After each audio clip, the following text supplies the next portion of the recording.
La Segunda Guerra Mundial trajo consigo múltiples cambios en los países. Muchos de estos tuvieron que movilizar a sus poblaciones para así servir al ejército y aumentar la producción agrícola e industrial. Sin embargo, fue este suceso el que resolvió el desempleo creado por la Gran Depresión, pues las industrias comenzaron a reunir a sectores de la población que no eran habitualmente reclutados, como las mujeres, minorías e inmigrantes. Asimismo, las condiciones provocaron cambios en la jerarquía social de manera temporal, y estos grupos históricamente oprimidos experimentaron una nueva prosperidad y responsabilidad.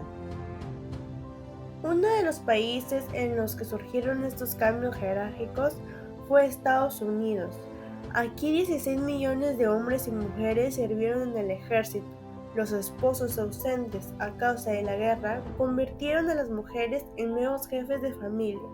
Asimismo, la necesidad de mano de obra calificada en las fábricas llevó a la capacitación de las minorías.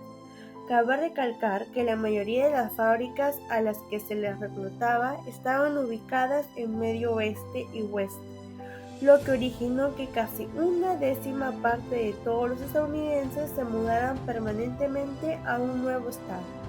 Otro de los sectores que sufrieron este impacto fueron los afroamericanos.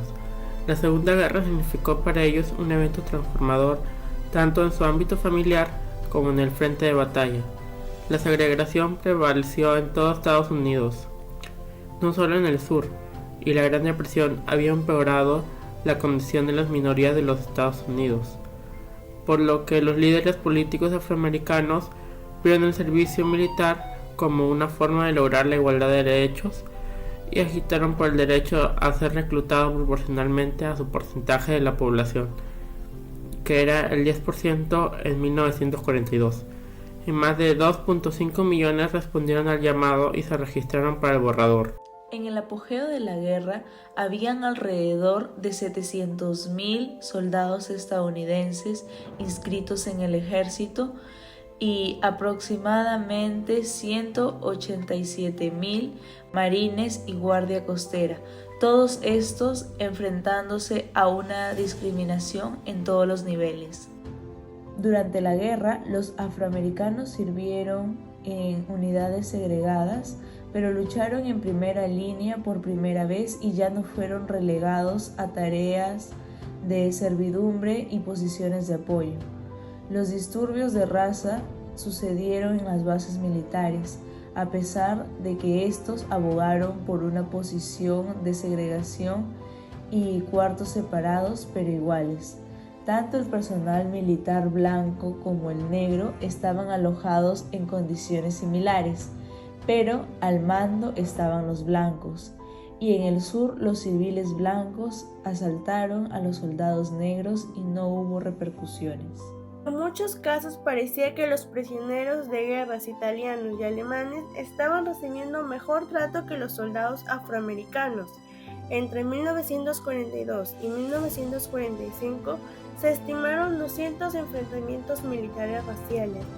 En 1943 solo hubo 68 actos de violencia racial en las bases militares, y como un ejemplo de la contribución ante la discriminación de la raza fueron los aviadores de Tuskegee. Fueron deliberadamente diseñadores para el fracaso. Solamente 124 pilotos afroamericanos calificados en Estados Unidos.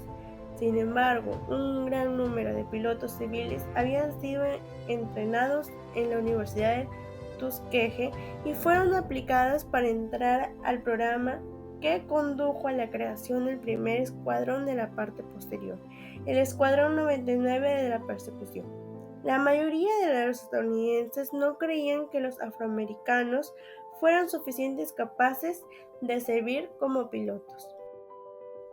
De la misma manera en como los afroamericanos eran necesarios para el trabajo en fábricas, los nativos americanos fueron muy importantes en la fuerza de la guerra debido a sus habilidades de trabajo en minas y su proximidad a los recursos.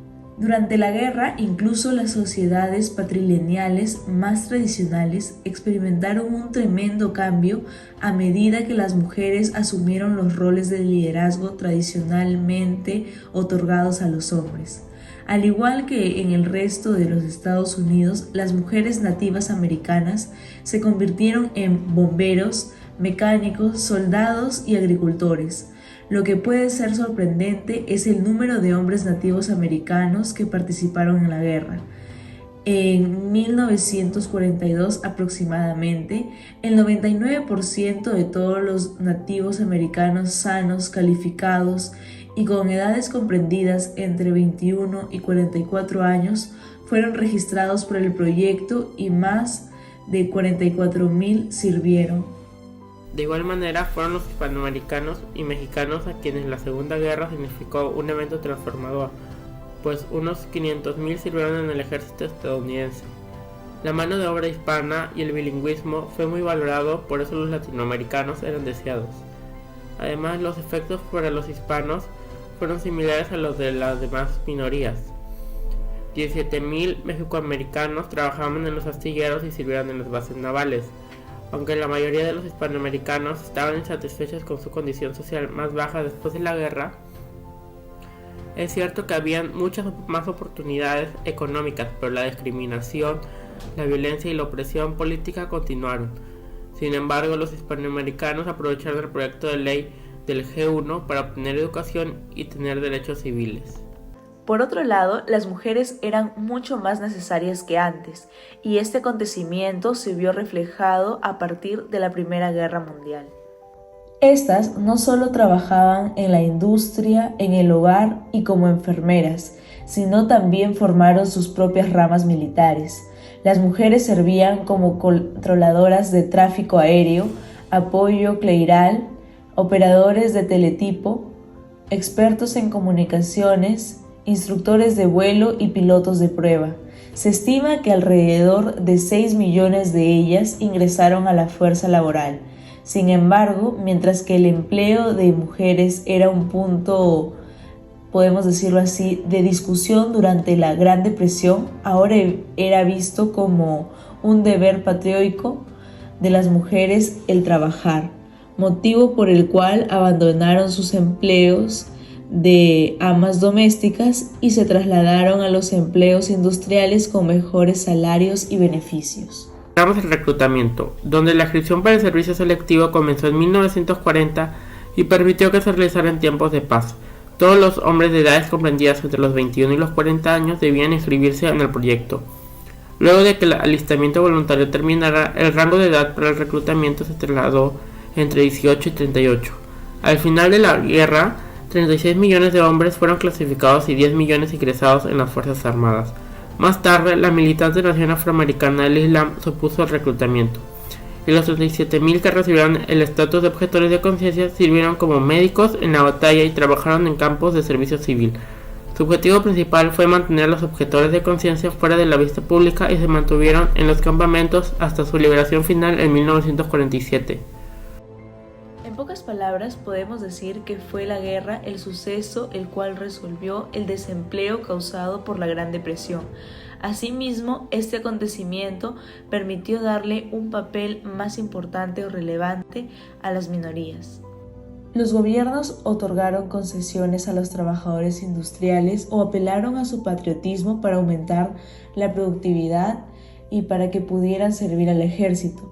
Estas condiciones provocaron cambios en la jerarquía social, como se había mencionado anteriormente, al menos temporalmente, y estos grupos históricamente oprimidos experimentaron una nueva prosperidad, responsabilidad y oportunidades.